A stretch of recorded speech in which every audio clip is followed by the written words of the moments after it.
On va commencer dans quelques secondes.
Bon, voilà, bonjour à tout le monde, bonjour à toutes les personnes qui me suivent à travers le monde. Moi, c'est Olivier Bolia, donc toujours content de me retrouver devant vos visages, d'entrer dans vos familles. Et d'ailleurs, je profite pour vous remercier parce que vous m'acceptiez dans vos familles depuis des années, presque une vingtaine, où je prends le temps de parler et d'écrire, de donner mes points de vue, d'analyser et de recevoir des gens pour parler de notre pays. Vous savez, mon point de focalisation aussi, c'est la RDC que je porte à cœur, que vous portiez à cœur, à laquelle nous conjuguons nos efforts, nous mettons tout notre amour, toute notre force pour essayer de travailler pour relever ces grands pays qui contiennent tout ce qu'il faut pour qu'il ne soit pas là où il est. Aujourd'hui, la RDC est la risée du monde, un pays pauvre, un pays où il n'y a presque rien, il n'y a pas d'avenir, les enfants ne vont pas à l'école, ou ici ils vont, ce n'est pas des études de qualité, mais la RDC qui est par terre, pratiquement par terre, et ça fait des années que nous essayons de nous battre pour relever ces pays. Aujourd'hui, c'est un grand jour parce que un des combattants de notre lutte, je m'excuse, à l'occurrence le sénateur Jean-Pierre Mbemba, l'ex-vice-président de la RDC, a été acquitté des charges qui lui ont été conférées par la CPI. Et aujourd'hui, donc, c'est un grand jour. Beaucoup de Congolais à travers la RDC ont jubilé. On jubilait pas seulement parce que à la personne de Mbemba, mais d'une part parce que c'est un homme aussi qui lutte contre nous pour la démocratie, pour le départ surtout de l'imposture qui séjourne dans notre pays, ça fait des années. Mais également parce que c'est un frère, et vous savez, quand un frère est parti pendant longtemps quelque part, presque 11 ans, 12 ans, qu'il est vraiment en train, commençant par l'exil, et puis après avoir passé plus de 10 ans en prison, donc tout cela suscite de la part de Congolais une espèce de joie, une espèce de réconfort, parce que nous avons, ça fait quand même, moi je peux vous le dire, plusieurs années que nous recevons que des informations négatives à partir pour notre pays, pour nos leaders, pour tout ce que nous faisons, et ça fait 10 ans que ça échoue. Et je pense que j'étais une des personnes qui disait peut-être la sortie de Jean-Pierre Mbemba pourrait apporter cet élément de plus que nous avons besoin. Vous savez, dans toute entité, dans toute équipe ou dans un regroupement de gens, il y a toujours, chacun a son rôle à jouer. Et je pense que nous l'avons bien compris suite à la violence du gouvernement de Kabila, à son indifférence par rapport aux revendications des Congolais. Nous avons compris qu'il fallait un autre joueur pour aussi apporter son talent, sa technicité pour que Kabila comprenne que nous ne plaisantons pas. Le Congo n'appartient pas aux Rwandais, ni aux Burundais, ni à tous ces gens-là qui viennent exporter la violence chez nous. Mais les Congolais, le Congo est plutôt quelque chose qui nous appartient. Alors, aujourd'hui, la bonne nouvelle de Jean-Pierre Mbemba nous réconforte tous. Et ça nous réconforte parce que nous savons de quoi il est capable, nous savons quel genre de joueur il est, quel genre de jeu il va apporter et avec tout le monde. Mais tout ce que nous voulons dire à tous les Congolais, de demeurer unis et de sortir du tribalisme, de sortir du fanatisme, de sortir des choses qui nous séparent bêtement. Moi, j'ai toujours conçu la division comme un élément bête. Un homme intelligent sait que la force d'une société, la force d'un peuple, on l'acquiert par l'unité, par le jeu d'ensemble, par la complémentarité de choses comme ça. Donc, la sortie de Mbemba ne doit pas être conçue comme une offuscation des autres leaders, non. Non. Mais chacun doit se reconnaître dans son rôle, dans ses limitations. Il faut quand même qu'on le dise clairement. Mbemba a passé presque 12 ans en dehors de la scène politique, en dehors des décisions, en dehors de la participation quotidienne. Donc, mais jusque-là, la situation de la RDC n'a fait que s'empirer et s'empirer. Et surtout en termes de la qualité de nos leaders. Donc, il y a eu vraiment un effondrement total de l'éthique, de la morale, tout ça.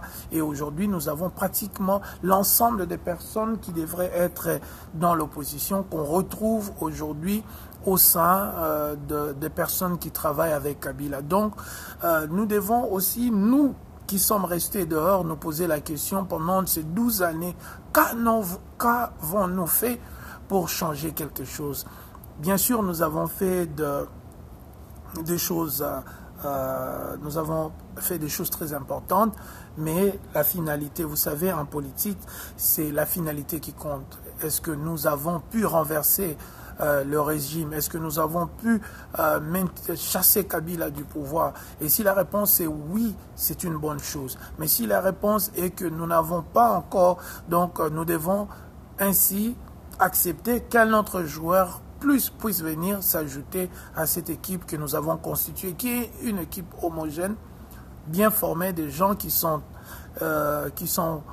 prêts pour sacrifier leur vie pour notre pays. Ça, c'est la bonne chose. Donc, nous ne devons pas entrer encore dans nos conflits habituels, de conflits tribaux, de conflits d'égocentrisme, de conflits de je ne sais pas de quoi. Nous devons plutôt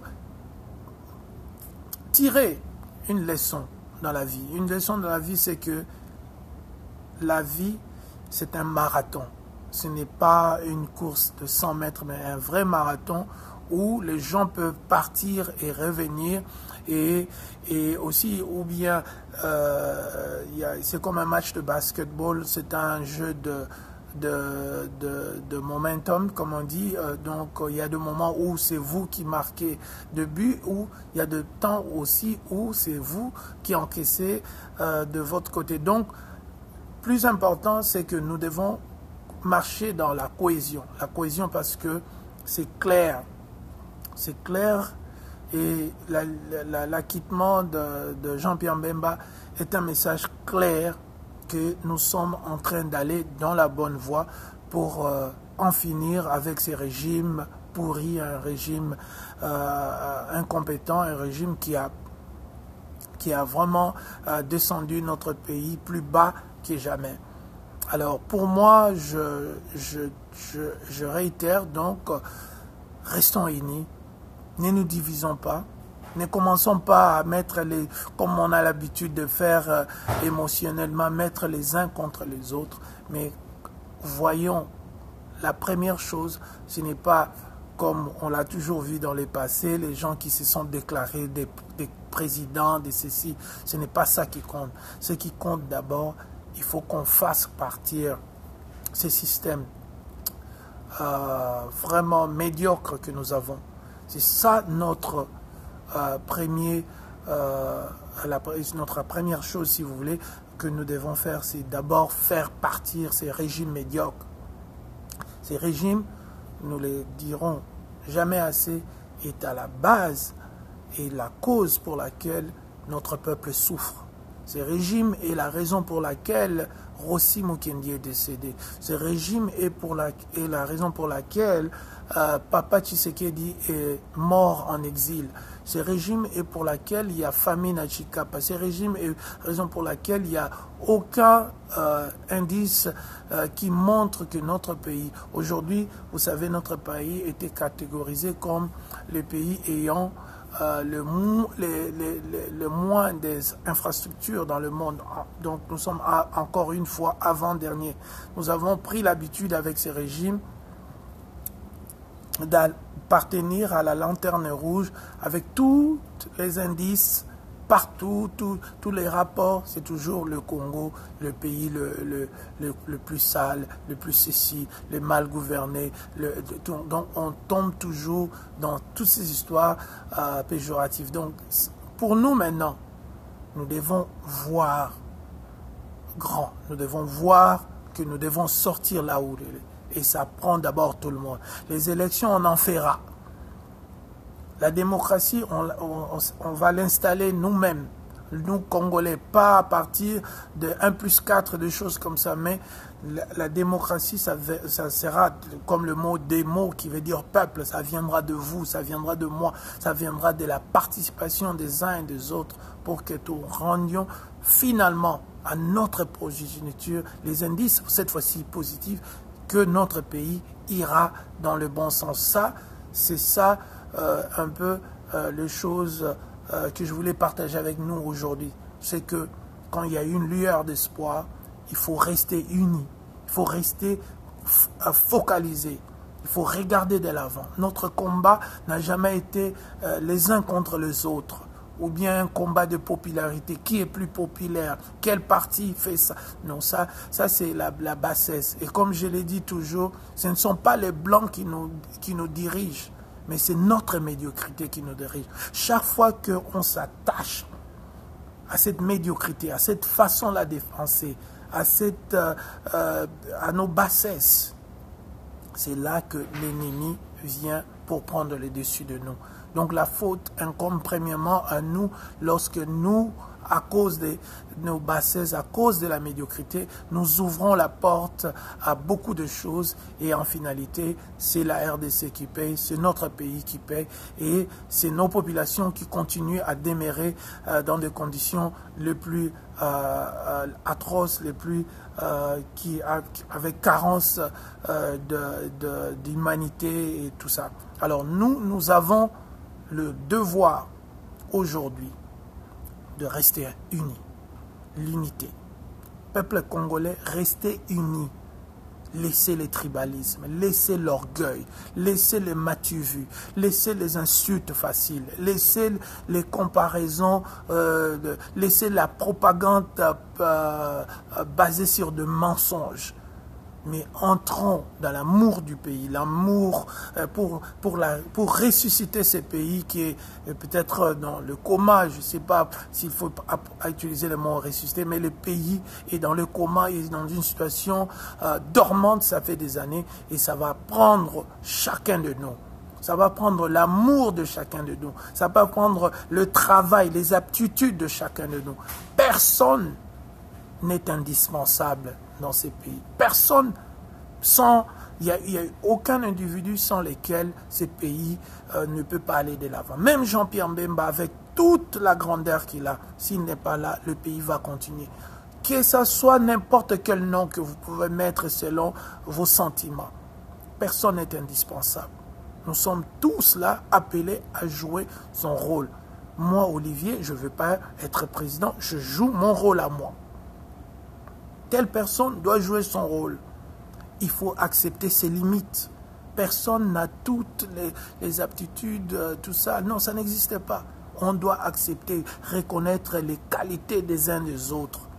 Vous n'êtes pas économiste, vous n'êtes pas économique, vous n'avez pas quelque chose, vous n'avez pas vous n'avez pas l'histoire, vous n'avez. Donc chacun doit être reconnu selon ce qu'il peut faire.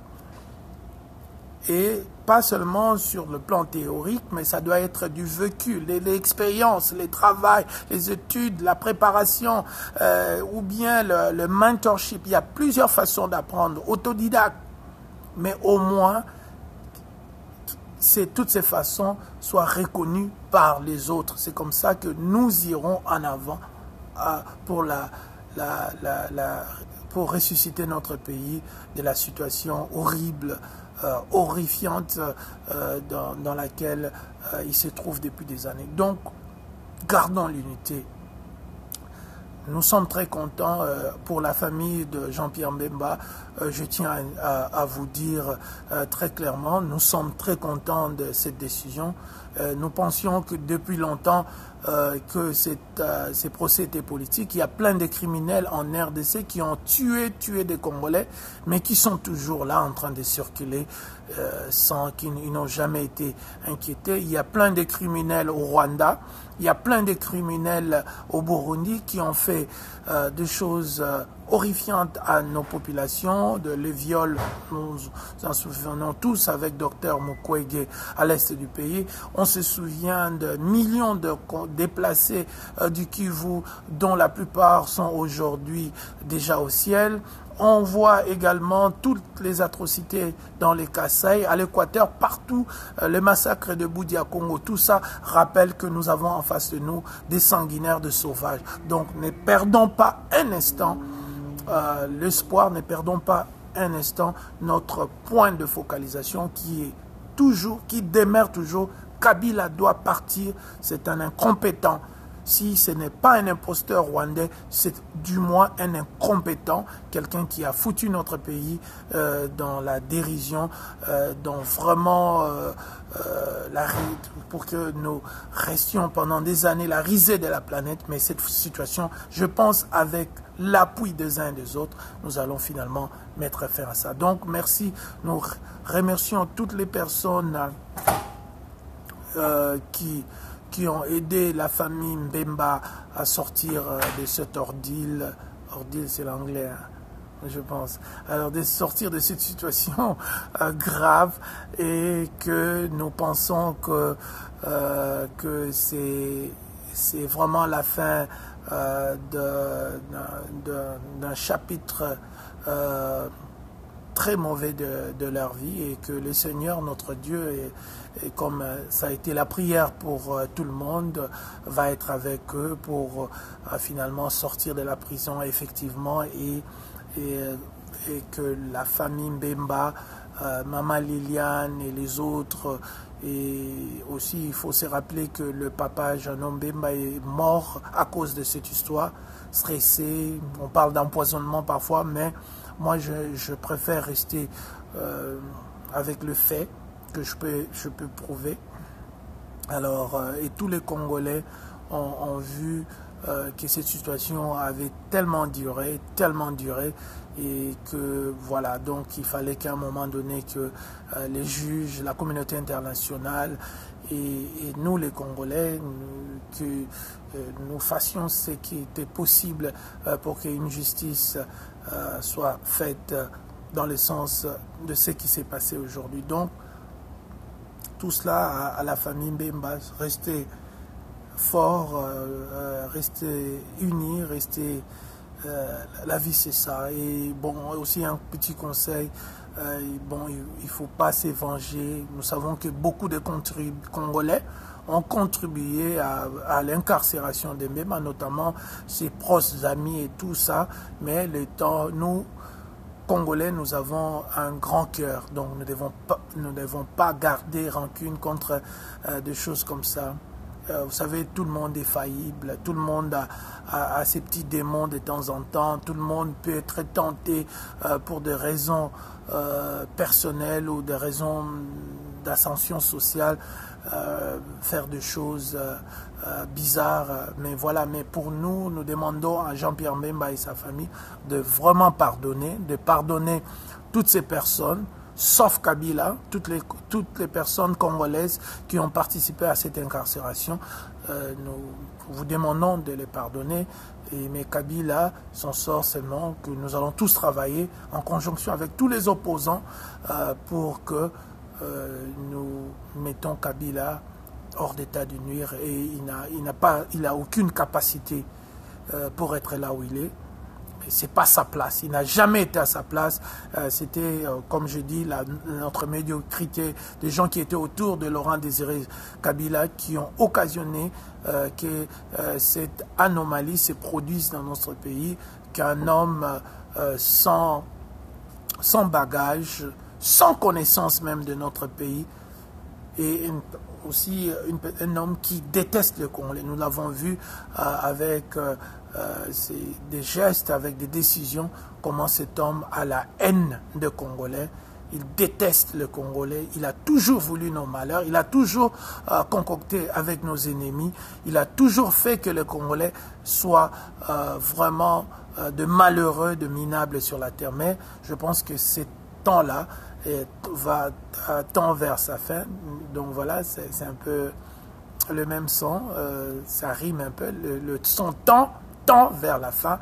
Alors il faut que nous travaillions en amour, en unité, pour que cela soit possible. Alors c'était mon message à moi suite à la libération, plutôt à l'acquittement de Jean-Pierre Mbemba. Nous lui souhaitons la libération bientôt, et voilà, donc on est très content. Les Congolais jubilent, moi je jubile, et tout le monde doit jubiler parce que c'est une défaite contre les forces du mal,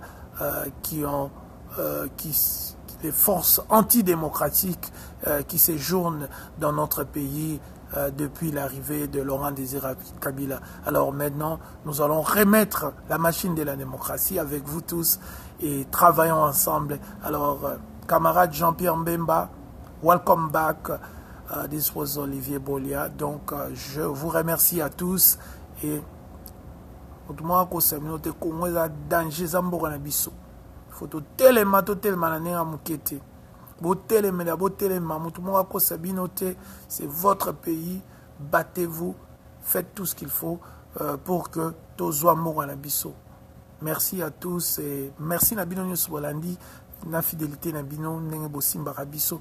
Merci na ba Congolais Nyoso, merci na bateau Nyoso, ba Bunda Ranabiso, ça fait des années, ba incorruptible.